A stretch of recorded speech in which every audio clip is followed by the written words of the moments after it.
ഏട്ടാ ബുക്ക് ചെയ്തേക്കണം 3 മണിക്കാട്ടോ. ഒരു 3-3:30 ആകുമ്പോൾ വരാനാ പറഞ്ഞേ. നിങ്ങൾ എവിടെ പോകുന്നതാരേ പറയുന്നത്? അത് പിന്നെ അമ്മ ഒരു 2 ദിവസമായിട്ടേ എനിക്ക് ഈ തോളിൻ്റെ അവിടെ ആയിട്ടൊരു ചെറിയ വേദന പോലെ കുറയില്ല. ഞാൻ കുറയുമെന്ന് വിചാരിച്ചിട്ട് പോകാൻ ഡോക്ടറൊന്നും കാണാമെന്ന് വിചാരിച്ചിരുന്നില്ല. അപ്പോൾ കുറയണില്ല. അപ്പോൾ ഞാൻ ഏട്ടനോട് പറഞ്ഞപ്പോൾ ഏട്ടൻ പറഞ്ഞ് ഡോക്ടറെ ഒന്ന് കാണിക്കാമെന്ന് വിചാരിച്ചു. ആശുപത്രിയിലൊക്കെ പോകേണ്ട ആവശ്യമുണ്ടോ തോളുവേദനയ്ക്കൊക്കെ? എൻ്റെ പൊന്നു മോളെ, ഈ തോളുവേദനയൊക്കെ എടുക്കുന്ന വല്ല നീർക്കെട്ട് വല്ലതും ആയിരിക്കും. മോളിച്ചിരി മറ്റേ മുറിവെണ്ണയോ എൻ്റെ ആ പെട്ടിക്കകത്തുണ്ട്, അതിൽ ഇത്തിരി എണ്ണ എടുത്ത് ചൂട് പിടിച്ചാൽ മതി, ഞാൻ പിടിച്ചുതരാം. അത് വേണ്ട, ചികിത്സ വേണ്ട, ഒരു ഡോക്ടറെ കാണിക്കുന്നതല്ലേ നല്ലത്. ഇത്രയും ചെറിയ വേദനയ്ക്കൊക്കെ ആശുപത്രിയിൽ പോയി പൈസ കളയേണ്ട ആവശ്യമുണ്ടോ? ആശുപത്രിയിൽ പോയി എന്നാ ഒരു ചിലവാണെന്നറിയാമോ? ആ ടെസ്റ്റ് ഈ ടെസ്റ്റ് എന്ന് പറഞ്ഞ് എന്നാ പൈസ പോവും. അമ്മ, ഈ സ്വയം ചികിത്സ കൊണ്ട് നിൽക്കാൻ എനിക്ക് താല്പര്യമില്ല അമ്മ. ഇനി എല്ലാ വേദനയൊന്നും ചൂട് പിടിച്ചാലും അല്ലെങ്കിൽ കുഴമ്പിട്ട് തയ്ച്ചാലൊന്നും മാറത്തില്ല. പല വേദനയും പല രീതിയിലാണ്. ആ ഒരു പേടിയുള്ളതുകൊണ്ട് ഏട്ടനും പറഞ്ഞ എന്തായാലും ഡോക്ടറെ കാണിക്കാമെന്ന്. എന്തായാലും നീ 3:30 റെഡി ആയിരിക്കും, നമുക്ക് എന്തായാലും ഡോക്ടറെ ഒന്ന് കണ്ടിട്ട് വരാം. വേറെ കുഴപ്പമൊന്നുമില്ല, പിന്നെ പേടിക്കണ്ടല്ലോ, വെറുതെ ടെൻഷൻ അടിച്ചോണ്ടിരിക്കേണ്ട ആവശ്യമില്ലല്ലോ. കഴിഞ്ഞ മുമ്പത്തെ ആഴ്ചയല്ലായിരുന്നു നമുക്ക് എന്നാ പുറവേദനയോ കൈവേദന എങ്ങാണ്ടെന്ന് പറഞ്ഞ് ആശുപത്രിയിൽ പോയി 32,000 രൂപയുടെ മരുന്നും മേടിച്ച് ടെസ്റ്റും ചെയ്ത് വന്നേ. ഇപ്പോൾ അതേ തോളുവേദന. അല്ല, ഇത് എന്നാ ഒരു സൂക്കേടായത്? ഒന്ന് പറഞ്ഞ് രണ്ടാമത്തെ അസുഖം. അതിന് അങ്ങനെ എന്തെങ്കിലും ഒരു അസുഖം ഉണ്ടായി കഴിഞ്ഞാൽ എന്തെങ്കിലുമൊക്കെ ചൂടൊക്കെ പിടിച്ച് അല്ലെങ്കിൽ തിരുമിയൊക്കെ ചെയ്തൊക്കെ ഒന്ന് മാറ്റാൻ നോക്കുമല്ലേ? അതിന് ആശുപത്രിയിലോട്ട് കയറാൻ നിൽക്കില്ല. എനിക്കൊക്കെ എന്തോരം അസുഖങ്ങളുണ്ട്. ഞാൻ എപ്പോഴും ആശുപത്രിയിൽ പോകാൻ നിൽക്കുക.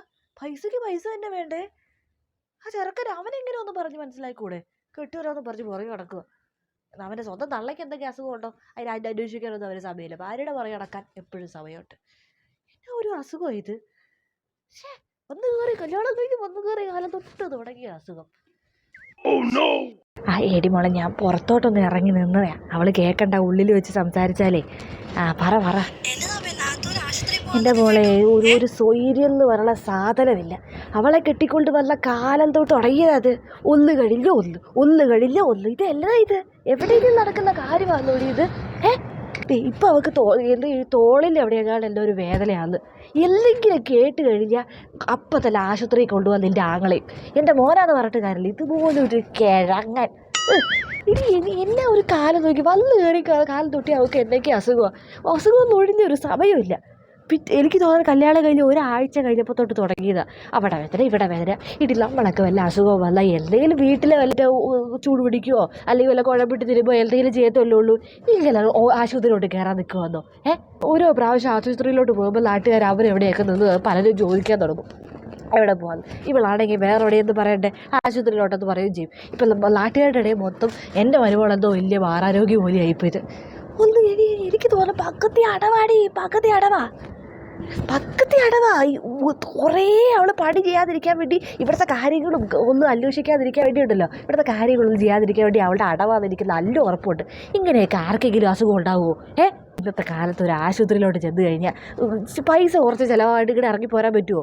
എന്തൊക്കെ ടെസ്റ്റാണ് അവർ, ആ ടെസ്റ്റ് ഈ ടെസ്റ്റ് ഇതൊക്കെ പറഞ്ഞ് ഇറങ്ങും. എന്തെങ്കിലും വേറെ വന്നാൽ എന്തെങ്കിലും നമ്മുടെ സ്വയംഭരത്ത് എന്തെങ്കിലും സ്വയം ചികിത്സ ചെയ്തിട്ട് അത്രയും വയ്യാണ്ട് വന്നാലല്ലേ പോകേണ്ട ആവശ്യമുള്ളൂ. ആരോട് പറയാനാണ്? എടി മോളെ പിന്നോളിക്കട്ടോ. ആരാമ്മ വിളിച്ചേ? അതേ അപ്പുറം മറ്റേ സുഷമ്മയുണ്ടല്ലോ, അവള് വിളിച്ചാ. കുടുംബശ്രീക്ക് വരുന്നുണ്ടോന്ന് അറിയാൻ വിളിച്ചാ മോളെ. എന്തെങ്കിലും ആരെങ്കിലും ഫോൺ ചെയ്താൽ അതിൻ്റെ കൂടെ ഒളിക്കുന്നു കേട്ടില്ല അവൾക്ക് എൻ്റെ ഒരു സമാനക്കട.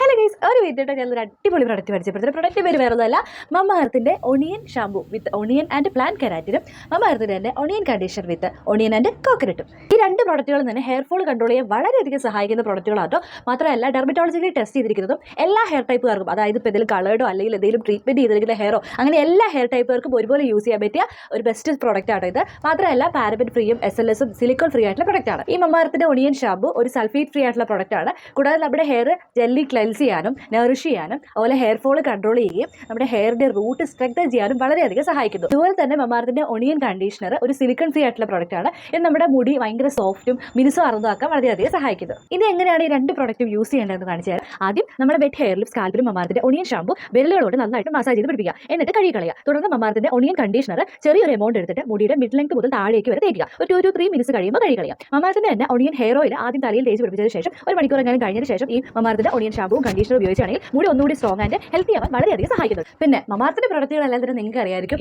നാച്ചുറൽ ആയിട്ടുള്ള പ്രൊഡക്ട്സ് ആണ്. പിന്നെ ഇവരുടെ പ്രൊഡക്റ്റുകളെല്ലാം പ്ലാസ്റ്റിക് ഫ്രീ പ്രൊഡക്റ്റുകളാണ്. അതായത് ഇവർ യൂസ് ചെയ്തേക്കാൾ പ്ലാസ്റ്റിക് റീസൈക്കിൾ ചെയ്യുന്നുണ്ട്. പിന്നെ മമാർത്തിന്റെ പ്രൊഡക്റ്റുകളൊക്കെ എങ്ങനെയാണ് വാങ്ങിക്കേണ്ടതെന്ന് വെച്ചാൽ ഇവർക്ക് ഒഫീഷ്യൽ വെബ്സൈറ്റും ആപ്ലിക്കേഷനും ഉണ്ട്. വെബ്സൈറ്റ് വഴി നിങ്ങൾ വാങ്ങിക്കുകയാണെങ്കിൽ ഏർലി ആക്സസ് ടു സെയിലും എക്സ്ട്രാ ഡിസ്കൗണ്ട് ലഭിക്കുന്നുണ്ട്. ഇനി ഇവരുടെ ആപ്ലിക്കേഷൻ iOS-ലും ആൻഡ്രോയിഡിലും അവൈലബിൾ ആണ്. പിന്നെ കൂടാതെ പർപ്പിളിലും ഫ്ലിപ്കാർട്ടിലും ആമസോണിലും നൈക്കിലൊക്കെ ഇവരുടെ പ്രൊഡക്റ്റുകളൊക്കെ അവൈലബിൾ ആണ്. ഇതൊന്നും മാത്രമല്ല നമ്മുടെ വീടിൻ്റെ അടുത്തുള്ള സ്റ്റോറുകളിൽ പോലും മമാർത്ത് ഇപ്പോൾ അവൈലബിൾ ആണ്. ഇനി മമാർത്തിൽ നമ്മൾ ഓരോ പ്രൊഡക്റ്റുകൾ വെച്ച് വാങ്ങിക്കുമ്പോൾ അവർ ഓരോ മരം വെച്ച് നടുന്നുണ്ട്. 2025 1 മില്യൺ മരങ്ങൾ നടുക എന്നാണ് അവരുടെ ഇനീഷ്യേറ്റീവ്. അപ്പോൾ താല്പര്യമുള്ളവർ ഇപ്പോൾ തന്നെ എൻ്റെ ഡിസ്ക്രിപ്ഷൻ ബോക്സിൽ കൊടുത്തിരിക്കുന്ന ലിങ്കിൽ ക്ലിക്ക് ചെയ്ത് മമാർത്തിൻ്റെ പ്രൊഡക്റ്റുകളൊക്കെ വാങ്ങി യൂസ് ചെയ്യുക. എന്നിട്ട് അഭിപ്രായം പറയട്ടോ. Thank you. ഇങ്ങോട്ട് വാടാ. അമ്മയ്ക്ക് ഇതിനോടൊരു കാര്യം പറയാനുണ്ട്. ഇത് ഇങ്ങനെ പോയാൽ പറ്റത്തില്ല. എന്ത് നിന്റെ ഭാര്യയ്ക്ക് ഇത് എന്തുവാ? കല്യാണം കഴിഞ്ഞ് വന്ന കാലം തൊട്ടേ അവൾക്ക് ഓരോ അസുഖമാ. സാധാരണ എല്ലാവർക്കും അസുഖം ഉണ്ടാവും എന്ന് പറഞ്ഞ പോലെയാണ് നിന്റെ കാര്യം. നീ എന്നെ ഒന്ന് ആലോചിച്ച് നോക്ക്. എടാ നിന്റെ പൈസ എന്തോരം ആയി പോകുന്നേ. ഇത് ശരിയാവുകയല്ലേ? എനിക്ക് നല്ല എന്തോ ഒരു സംശയമുണ്ട്. വല്ല ഒരു മന്ത്രവാദം വല്ല കൂടോത്രം ചെയ്ത് കാണോ നമ്മുടെ കുടുംബത്തിനെതിരെ? പറയാൻ പറ്റുകയല്ല. അല്ലെങ്കിൽ അവൾക്ക് എന്തെങ്കിലും ശാപം കിടപ്പുണ്ടാവും. നമുക്ക് നമ്മുടെ മറ്റേ മേലേടത്തെ ഒരു ഒരു ഒരു നമ്പ്യാർ സ്വാമി ഉണ്ടല്ലോ. നമുക്ക് ആ സ്വാമീനെ ഒന്ന് പോയി കണ്ടാലോ? നീ വധവാക്ക് അവളറിയണ്ട. നമുക്ക് അവളുടെ ജാതകവും എല്ലാം കൂടെ കൊണ്ട് അങ്ങ് പോവാം. വിശ്വസിച്ചോണ്ടിരിക്കുവാണോ? ഏത് കാലം നമുക്കറിയോ? നീ പറയലൊക്കെ ശരിയാ. പക്ഷെ നീ ഒന്നല്ല ആലോചിച്ച് നോക്കി. എന്നാ ഒരു അസുഖമാണ് ഇവിടെ. അസുഖം ഒഴിഞ്ഞ നേരമില്ല. നീ എന്നെ ഒരു ബുദ്ധിമുട്ടാണെന്നറിയോ? ഇത് നീ ആശുപത്രി കയറി മടുക്കുമല്ലേ? എടാ എന്തെങ്കിലും ഉണ്ടാവൂടാ. എന്റെ പൊന്നമ്മ അന്ധവിശ്വാസം പറയല്ലേ. അവൾക്ക് അസുഖം വന്നത് അവളുടെ കുറ്റമാണോ? ആരെങ്കിലും പന്ത്രണ്ട് ചെയ്തിട്ടാണ് അവൾക്ക് അസുഖം വരുന്നത്. അപ്പൊ ഇന്ന് അവൾക്ക് വന്നത് നാളെ അമ്മയ്ക്ക് വരും. വെറുതെ ആവശ്യമില്ല വർത്തമാനം ഇനി എല്ലായിടത്തേക്ക് വരുന്നേ. എടാ നീ ഇതുപോലൊരു കിഴങ്ങൻ എന്റെ മോനാന്ന് പറഞ്ഞിട്ട് കാര്യമില്ല. ഇതിന്റെ ദൈവമേ, എന്തെങ്കിലും ഉണ്ടാവുമെന്ന് പറഞ്ഞാൽ അതൊന്നും നോക്കാൻ സമ്മതിക്കത്തുമില്ല. അവളുടെ വാലയിൽ തോന്നിക്ക് നടക്കാൻ മാത്രം അറിയത്തുള്ളൂ. പക്ഷേ അവൾ ആശുപത്രി പോകണമെന്ന് പറഞ്ഞാൽ പോകാനറിയാം. ഞാൻ എവിടെയും പോകണമെന്ന് പറഞ്ഞാൽ സമ്മതിക്കത്തില്ല. ഭാര്യയിൽ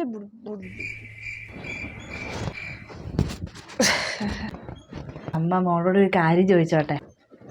മോക്കടെ കുടുംബത്തിലെ ഇങ്ങനെ ആരെങ്കിലും ഉണ്ടോ? അല്ല മോളെ, ഈ ഇടയ്ക്കിടയ്ക്ക് ഈ അസുഖം വരുന്നതേ എന്നെങ്കിലും ഒരു കുഴപ്പമോ എന്താണെന്നൊരു മനസ്സിൽ കിടന്നൊരു വിഷമേ. മോക്കടെ കുടുംബത്തിൽ ഇങ്ങനെ എപ്പോഴും അസുഖം വരുന്ന വല്ലവരും ഉണ്ടായിരുന്നോ? എന്തെങ്കിലുമൊക്കെ ഒരു മാറാരോഗമുള്ളവർ?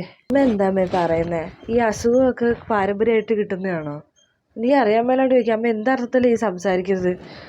ഞാൻ എന്ത് ചെയ്യാനാണ്? എനിക്കിങ്ങനെ ഓരോ അസുഖങ്ങൾ വരുന്നതിന്. അതേപോലെ ഞാൻ ചോദിച്ചെന്നുള്ളൂ. ഈ പാരമ്പര്യമായിട്ട് വല്ലതും കിട്ടിയതാണോ എന്ന് അറിയത്തില്ലല്ലോ. ചിലർക്ക് എപ്പോഴും അസുഖമായിരിക്കും. ജീവിതകാലം മൊത്തം അസുഖമായിരിക്കും. അങ്ങനെയുള്ള വല്ല രീതിയാണോ എന്ന് അറിയാൻ വേണ്ടി ഞാൻ ചോദിച്ചാൽ. കുടുംബത്തിൽ ആർക്കും ഇങ്ങനെ പെട്ടെന്ന് അസുഖമൊന്നും ഉണ്ടാവുന്നില്ല. ഇവിടെ വന്നേ പിന്നെ എനിക്ക് കല്യാണത്തിന് പോലും എനിക്ക് അസുഖങ്ങളെ ഉണ്ടായിരുന്നില്ല. ആണ്ടിന് സംക്രാന്തിക്ക് വല്ലതുമാണ് ഒരു പനിയെങ്കിലും വരണേ. പനി വന്നു കഴിഞ്ഞാൽ നല്ല രീതിയിൽ പനിക്കും. അല്ലാണ്ട് പനിയൊന്നും വരുത്തുമില്ല. ഞാൻ സ്കൂളിലൊന്നും ഒരു ക്ലാസ് പോലും മടക്കാണ്ട് ഞാൻ ക്ലാസ്സിൽ പോയിക്കൊണ്ടിരുന്നത്. എന്നുവെച്ചാൽ എനിക്കൊരു അസുഖം വരത്തില്ലായിരുന്നു. ഇതിപ്പോൾ എന്താണെന്ന് എനിക്കറിയില്ല. ഇടയ്ക്കിടയ്ക്ക് വരുവാ. ഞാനെന്ത് ചെയ്യാനാ? എന്നാലും അമ്മ ചോദിച്ച ചോദ്യം എനിക്ക് ഭയങ്കര ഇഷ്ടപ്പെട്ടു. കുടുംബത്തിൽ ആർക്കെങ്കിലും ഉണ്ടോയെന്ന്. കൊള്ളാം. എൻ്റെ അമ്മയെങ്കിലും മനസ്സിലാക്ക്. ഈ അസുഖം വരണമെന്ന് ആരുടെയും കുറ്റമല്ല. എനിക്ക് എന്തെങ്കിലും വയ്യേ വന്ന് ഞാൻ ഏട്ടനോട് വേറെ ആരുടെയും പറയാൻ പറ്റുമോ? അതുകൊണ്ട് ഞാൻ മനസ്സിൽ വെച്ചുകൊണ്ട് ആ വേല സഹിച്ചുകൊണ്ട് എത്ര നാൾ നടക്കണേ? അതുകൊണ്ട് പറയുന്നത്, ഏട്ടനോട് പറയുമ്പോൾ ഏട്ടനത് ആശുപത്രിയിൽ പോകാമെന്ന് പറയുന്നത്. അതുകൊണ്ട് പോകുന്നു. അല്ലാണ്ട് ഏട്ടൻ്റെ പൈസ മനഃപൂർവ്വം കളയാൻ വേണ്ടി ഒന്നുമല്ല ഞാൻ ആശുപത്രിയിൽ പോകാമെന്ന് പറയുന്നത്. ആദ്യം മനസ്സിലാക്കാമോ? അവൾക്ക് ഈ സംസാരിക്കുമ്പോൾ ഒരു കുരുവില്ലല്ലോ അവൾക്ക്. അല്ലെങ്കിൽ തോള് വേല, കൈ വേല, കാല് വേല. അടവാണ് അവളുടെ അടവ്. ഏത് നേരം അസുഖമാണ്. എനിക്ക് തോളെ പകുതി ഇവൾക്ക് പണിയെടുക്കാണ്ടിരിക്കാനും അല്ലെങ്കിൽ ഏത് നേരം അവൻ്റെ കൂടെ ഈ ചുറ്റി നടക്കാനും. ആശുപത്രിയിൽ നിന്ന് പറഞ്ഞ് ഇറങ്ങിക്കഴിഞ്ഞ് ഭക്ഷണം കഴിക്കാം, പുറത്തിറങ്ങി കഴിക്കാം. അവനാണെങ്കിൽ പ്രത്യേക സ്നേഹം അവളുടെ അടുത്ത്. വല്ല അസുഖമെന്ന് പറഞ്ഞു കഴിഞ്ഞാൽ അതിനുള്ള കടവ് എനിക്ക് ഉറപ്പാണ്. ഇത് എന്നാ ഒരു സുഖേടാ ഇത്. ആർക്കെങ്കിലും ഉണ്ടോ ഇങ്ങനെ അസുഖം? പക്ഷേ സ്വയം ചികിത്സ പാടില്ല പോലും. വേറെ ആരും സ്വയം ചികിത്സ ഒന്നുമില്ല. എല്ലാവരും എപ്പോഴും ആശുപത്രിയിൽ പോവുക. എൻ്റെ ദൈവമേ, ഇത് എന്തൊരു സാധനമാണ് ഇത്. തൊട്ടേ പിടിച്ചതിനൊക്കെ അസുഖം എന്ന് പറഞ്ഞ് ആശുപത്രിയിലോട്ട് കയറുക. ഇത്രയും മരുന്നൊക്കെ കഴിച്ചാൽ കേടാന്നുള്ള ബോധം പോലും ഇല്ല പെണ്ണിന്. അതിനെങ്ങനെയാണ് തൂങ്ങി നടക്കാൻ എൻ്റെ മോനുണ്ടല്ലോ കിഴങ്ങൻ.